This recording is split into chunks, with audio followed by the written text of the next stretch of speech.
Hello and welcome to this week's edition of the Snakebite. We have a ton to cover. Almost every sport is being represented right now in crossover season. Let's roll that intro.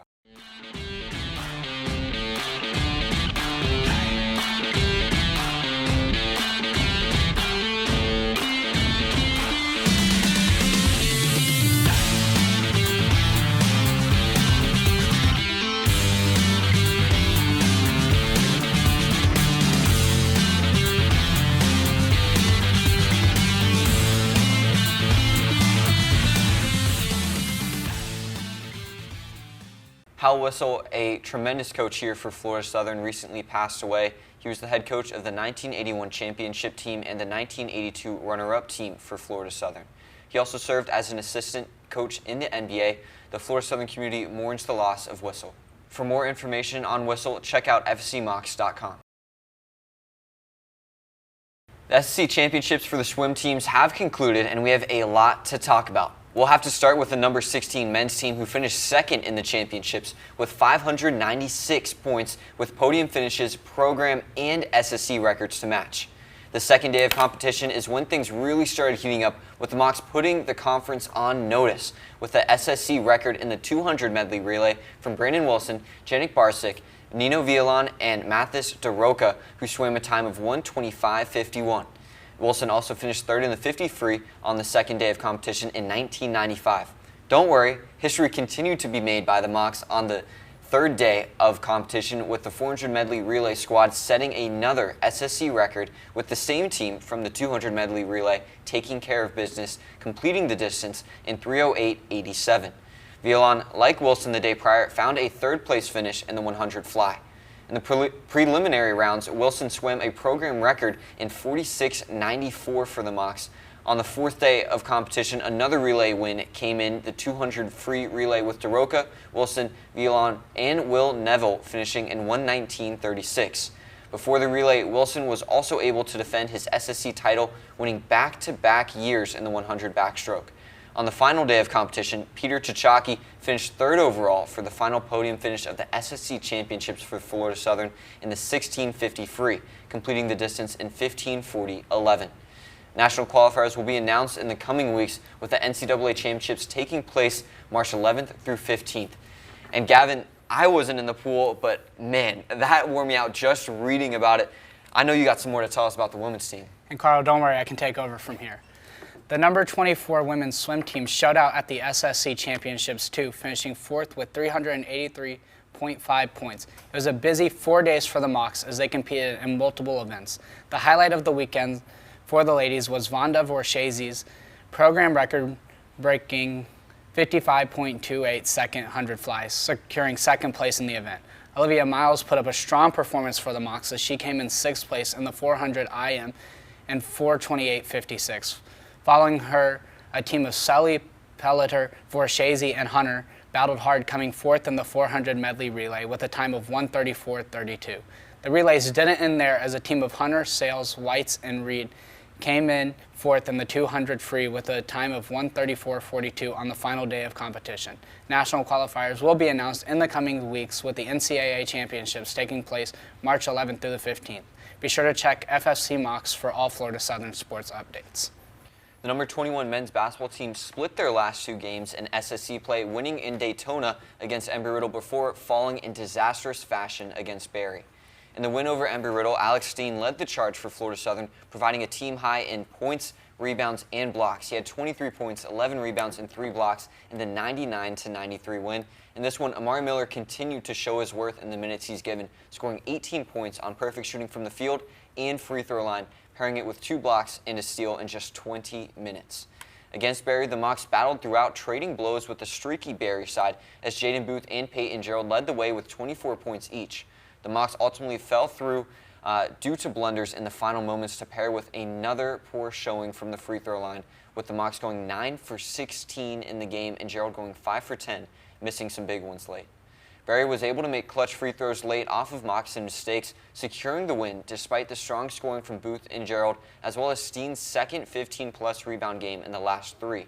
Gerald had 3 blocks and 3 steals in the loss, and was one of 2 Mocs to shoot at or above 50% from the field, with Amari Miller being the other. Florida Southern will face off against number 3 Nova Southeastern, who the Mocs split the season series with last year, defeating the Sharks at home, something they'll look to replicate at 7:30 at the George Jenkins Fieldhouse, so show up and show out for the Mocs. Senior night will also be this Saturday when the Mocs take on a St. Leo team they lost to an OT at St. Leo earlier this season. Both games will be streamed on the SSC Digital Network. The baseball team has come out of the gates hot this season. Over the past week, the Mocs improved their record to 9-1, their best record since 2018 when they finished with 45 wins and made the national tournament. Last Tuesday, the baseball team dominated Eckerd College thanks to not 1, not 2, but 3 home runs from Ahmad Fitz, the SSC Player of the Week. The Mocs won that midweek matchup 12-2, giving them momentum heading into the weekend series against USC Beaufort. Friday night saw Sachin Ramos strike out 10 Sand Sharks as the Mocs won the opener 10-5. During Saturday's game, the Mocs found themselves in unfamiliar territory, down 8-3 heading into the 7th until Sean Riley went yard to start a 6-run 7th inning to give the Mocs a 9-8 lead. A 4-run bottom of the 8th would be plenty of insurance for the Mocs to complete the comeback victory 13-8. The Mocs on Sunday completed the sweep thanks to Colby Rice getting his 4th save of the year to keep the score at 8-5. The baseball team will finally have their first road trip of the season as they will travel to take on Florida Tech this weekend. The women's basketball team continues to try to regain the form we saw less than 2 months ago, as they've now lost 5 straight. This is their longest losing streak since the 2013-14 season when they finished with a record of 7-20. This past week, the Mocs took on Embry-Riddle and Barry University, with the Mocs having a historic 35-point first quarter and most points in a first half since a 91-59 January 5th win of 2019 versus Lynn, with their 47 in the first half against Embry-Riddle. Unfortunately, the Mocs scored just 26 second-half points to fall to the number 11 team in the country. In the loss, Lily Rangard had a resurgence, providing a spark off the bench for a team-leading 19 points, her most since her 20 in the win over St. Leo January 18th.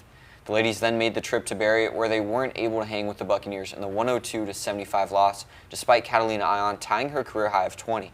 The 102 points for Barry is the 7th most points allowed by the Mocs in school history and the 3rd most ever allowed to a conference opponent.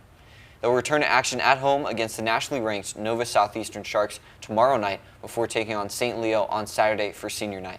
The number 12 men's golf team didn't have to travel too far for their last competition, hosting the Matlock Collegiate Classic at the Lone Palm Golf Club. It was a strong start as Colton Swartz and Max Borelli sat in the top 5 after the first day of action with the team in second. Swartz continued his strong play on the second day and secured his first collegiate victory and his first SSC Golf Player of the Week. At the Matlock Collegiate Classic, the Mocs ended up in second behind number 5 nationally ranked University of West Florida Argonauts. The men are currently competing at the St. Leo Invitational, with the women's golf team participating in the World Golf Invitational hosted by Flagler during our filming. Be sure to check FSC Mocs for results. This past weekend, Anthony Matthew and Christian Giller of the men's track team traveled up to Boston, Massachusetts for the David Henry Valentine Invitational. Anthony Matthews started off the day strong by breaking his own school record in the mile with a time of 4:07:28, his 3rd provisional time of the season. Christian Giller then ran the 5K distance in 14:20, the 3rd fastest time in indoor program history, once again dipping under that provisional standard.